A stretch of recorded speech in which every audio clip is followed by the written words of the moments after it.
Thank you for enrolling for Redis course.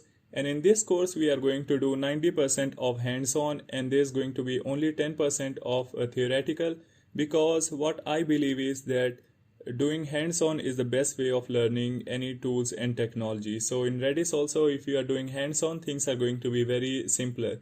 However, in this session, we are going to discuss about frequently asked questions, or you can say this is an overview of Redis. Because whenever you start talking about or whenever you start learning a new technology, it is very important to understand some of the fundamentals of that tools or any technology before we move ahead any further. So let's talk about what Redis is, and then we are going to understand, or then we are going to do hands-on in our upcoming sessions. So what is Redis? Redis is an in-memory database. So by in-memory database, what I mean is whatever data you store, it is going to be stored in memory. Okay, and that's the reason what makes Redis very fast, because you have the data in memory and you are going to perform either read operation or write operation, and all of those operations are going to be performed by just accessing the data from memory. And you know that reading from memory is probably 100 to 1000 times faster than reading from disk, and that's really huge, makes huge difference when you talk about Redis and when you talk about any other databases. And in fact, when you compare Redis with even in-memory databases, Redis is still way faster, and the reason behind that is that Redis has been written and implemented in C language, and C language is the closest language which understands or which is easily understood by a machine, which is computer. So that's all about Redis being in memory and Redis being fast. Now the other important thing, or the other thing which I would say which makes Redis very popular, is Redis being an open source. So Redis is an open source. What that means is, if you have a use case that you want to have very fast database or very fast in-memory database, you can just look no further than Redis, because Redis is not going to cost you extra money. So whatever project you have, if you implement Redis in that project, your project cost is not going to increase, because Redis is open source and you can use it and implement in your project.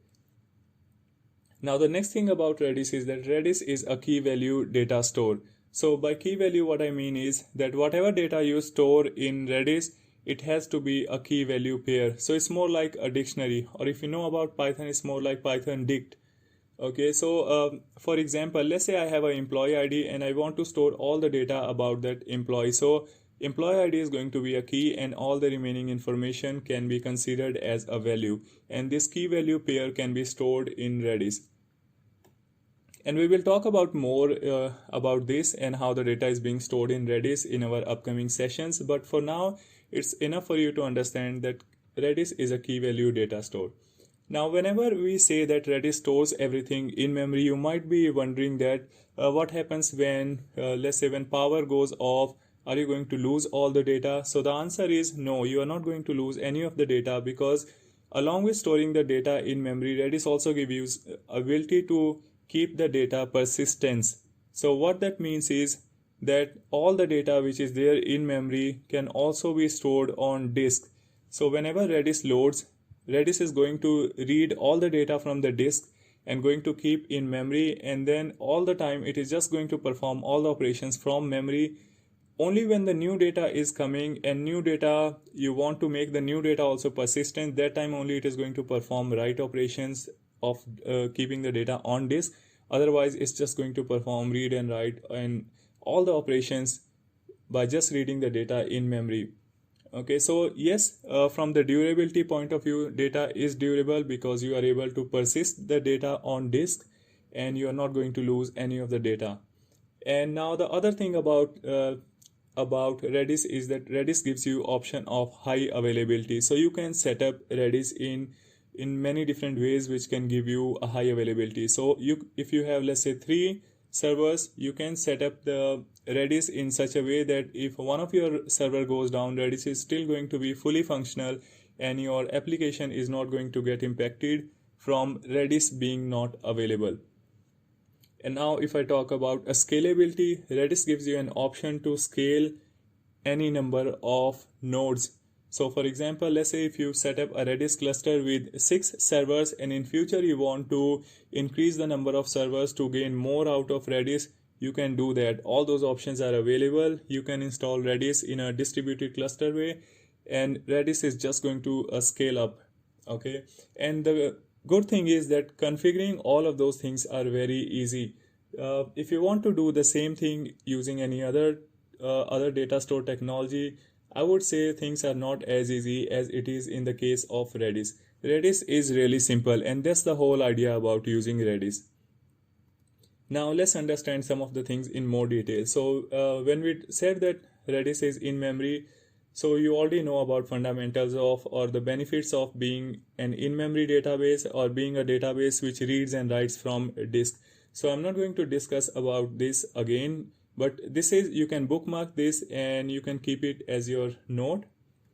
And about open source, there are lots and lots of features which has been listed about Redis on www.redis.io, and there is a company called Redis Labs which also provides you enterprise level support. So let's say if you want or your organization wants to have someone who can help you when there is a production issue, then you can get in touch with Redis Labs, and Redis Labs in that case is going to provide you an enterprise level of support, and that is going to be a paid service. You can read more about that from www.redis.io. And when you get Redis Labs support, you also get some of the additional features. So all of those additional features are also listed on their website. You can read about those. However, in this course, we are just going to talk about all the open source features which Redis brings in. I must say that Redis open source itself is a complete package. There is nothing you are going to miss out if you don't go for Redis licensed version. About key value data store, you can literally keep any type of data. So when traditionally we think about key values data store, we think about one key and one value, but that's not true. You can in Redis keep all sorts of data. So here is an example of storing strings, storing bitmaps, storing bit field, hashes, lists, sets, sorted sets. So almost all type of data you can store in Redis, and Redis knows how to deal with all of those data and how to access those data or how to write those data in the fastest possible way. So that's all about this session. Hopefully it would have given you some idea about what Redis is. And if you have any question, please feel free to write or ask me in the Q&A session, and I would be more than happy to answer any question.